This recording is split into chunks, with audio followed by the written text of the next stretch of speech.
Let me first of all say that I stand here on behalf of the Honourable Minister of Industry, Trade and Tourism, Honourable Salim Bagas, who was supposed to preside over this function, but due to other functions, he just delegated me to come and do the official opening. Let me begin once again also by recognizing the Director from Southern Africa Office of Economic Commission for Africa is Professor Said Ade Jumobi. He's actually a professor. I've noted that through the card, and I know what it takes for somebody to be a professor, and I want to actually indicate that he's not just a doctor but a professor. Welcome, Professor. And let me also recognize the presence of Mr. Hope Chavula, who is representing the Chief Executive Officer for the Malawi Confederation of Chambers of Commerce and Industry, and also the captains of the industry who are here present. But also let me recognize the directors from my Minister of Industry, Trade and Tourism, and other senior government officials who are present here, members of the press, and ladies and gentlemen.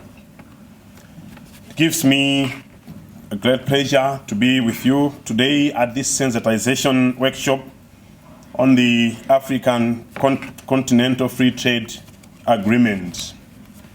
I would like to welcome all of you and wish to sincerely thank you for sparing your busy schedules to come and attend to this important business of the day. Allow me in a special way to welcome our foreign dignitaries from the United Nations Economic Commission for Africa and also from African Union, who have traveled all the way from Addis Ababa, Ethiopia, to facilitate this workshop.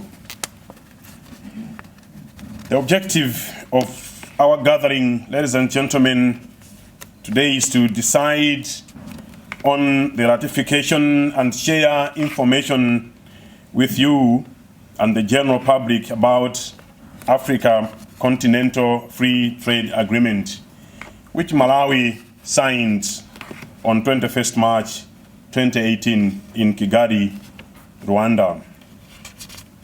Ladies and gentlemen, let me mention that the African Continental Free Trade Agreement is basically a free trade arrangement established among African countries to conduct trade amongst themselves without charging each other customs duty. The Continental Free Trade Area is premised on the realization that African countries have for a long time been trading with the outside world more than other economies on the continent, a scenario dating back from the colonial ties. The Africa Continental Free Trade Agreement, therefore, is there to ensure that African countries start trading more among themselves and create wealth for Africa to benefit African populations. It is important to underline the need for African Continental Free Trade Area to be the vehicle for Africa's economic transformation. At present, ladies and gentlemen, statistics show that 85% of goods traded in Africa come from outside the continent, and only 15% of goods traded in Africa are produced locally. In this regard, I consider the Continental Free Trade Agreement as a game changer to our old behaviors and traditions so that we can trade more among ourselves for the betterment of our people. The Africa Continental Free Trade Area Agreement reinforces the dreams of the founding fathers of the African Union, who aspired for a united and integrated Africa. The agreement marks a new dawn to African economies and a new hope for boosting intra-Africa trade. Distinguished delegates, ladies and gentlemen, let me indirectly answer the question as to what is there for Malawi in the Africa Continental Free Trade Agreement. The agreement is the creation of a pan-African market that would increase intra-Africa trade, resulting in an increase of African manufacturing exports within Africa and beyond. The growth of the manufacturing sector would lead to job creation, especially for the youth, which would contribute to poverty reduction, since 70% of the population in sub-Saharan Africa is below 30 years. Just to highlight some of the benefits of the Africa Continental Free Trade Agreement to Malawi, first one is expanded market.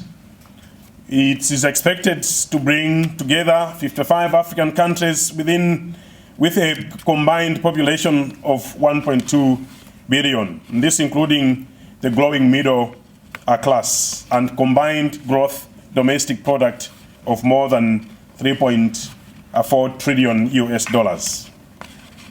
Two, there's also ease in transport requirement. The main objective is to create a single continental market for goods and services with free movement of business, persons, and investments, that's paving way for acceleration in the establishment of the African Customs Union. And three, harmonization of systems. The Africa Continental Free Trade Area expands intra-Africa trade through better harmonization and coordination of trade liberalization, facilitation, and instruments across regional economic communities and Africa as a whole. And four, economies of scale, enhance competitiveness at industry and enterprise level through exploitation of opportunities under continental market access and better allocation of resources. And five, to improve value chain. A fully integrated continental free trade area agreement will create opportunity to establish regional and global value chain and promote industrial development. And finally, but not least, is attraction of foreign direct investment and infrastructure development. The agreement market will make it easier and cost-effective to trade intercontinental and attract FDI for natural and regional infrastructure projects. Additionally, the agreement is also expected to facilitate intra-Africa trade by making cross-border trade easier, simpler, and less costly.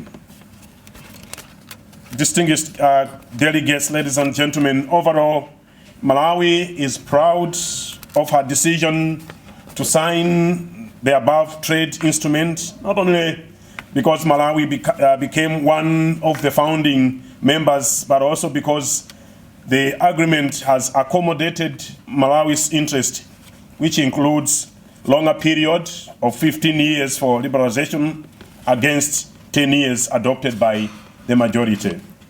But two, also there's flexibility to deviate from obligations in case of unforeseeable eventualities.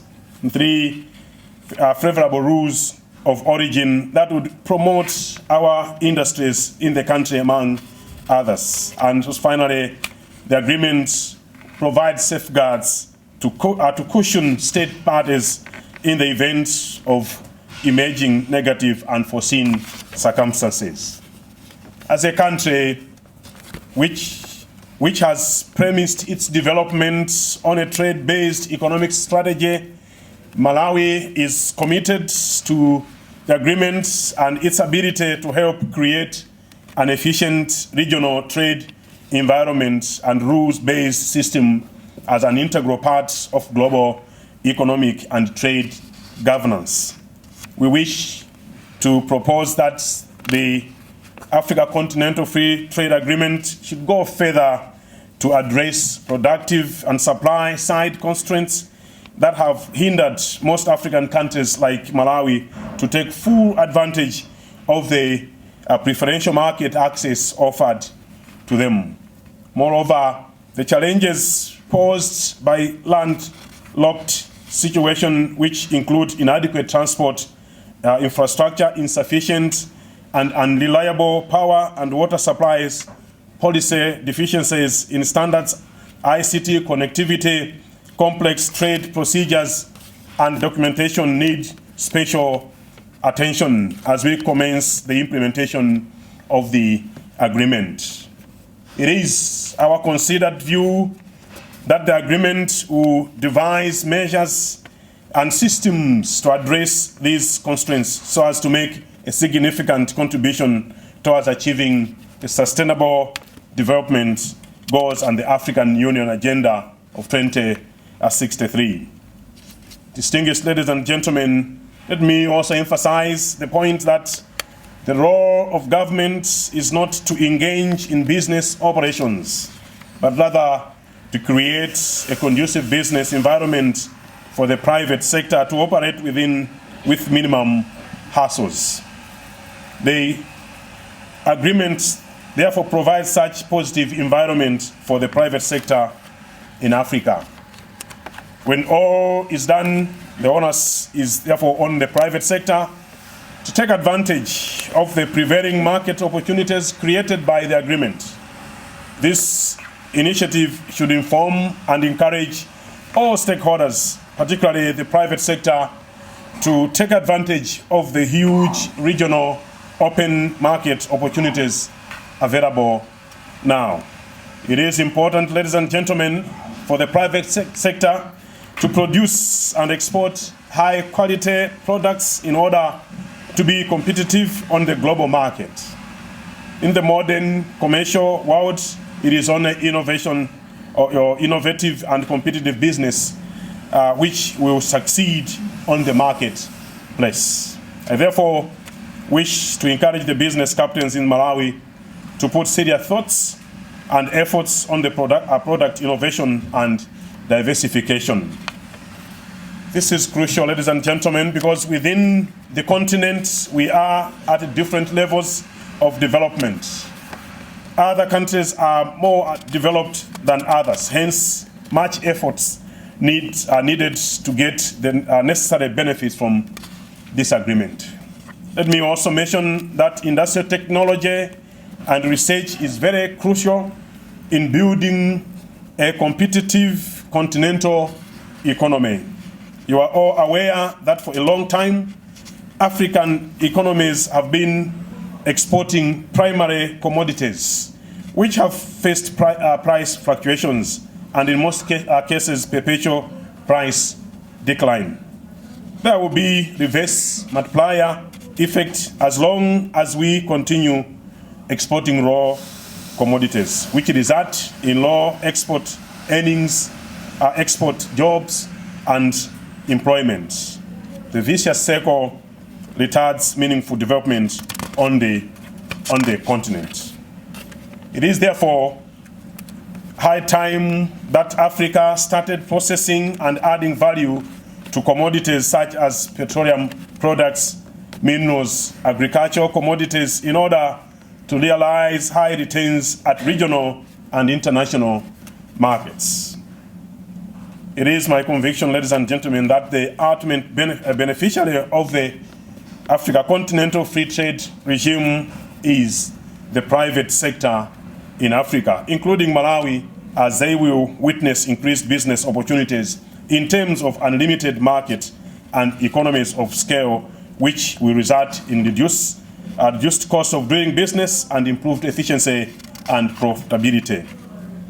I would like to urge our private sector to take the agreement positively by being proactive in seizing every opportunity available by the agreement, and it offers wide market for the products.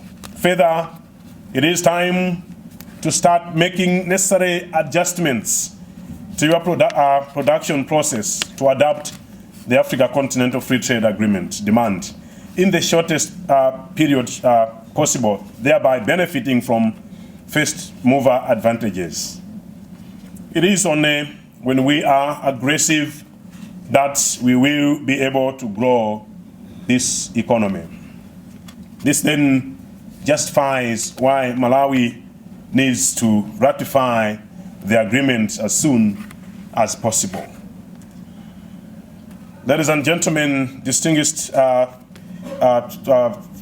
experts, in conclusion, given Malawi's geographical position of land linkedness, I would like to reiterate the country's commitment to issues of regional integration, which includes the agreement process.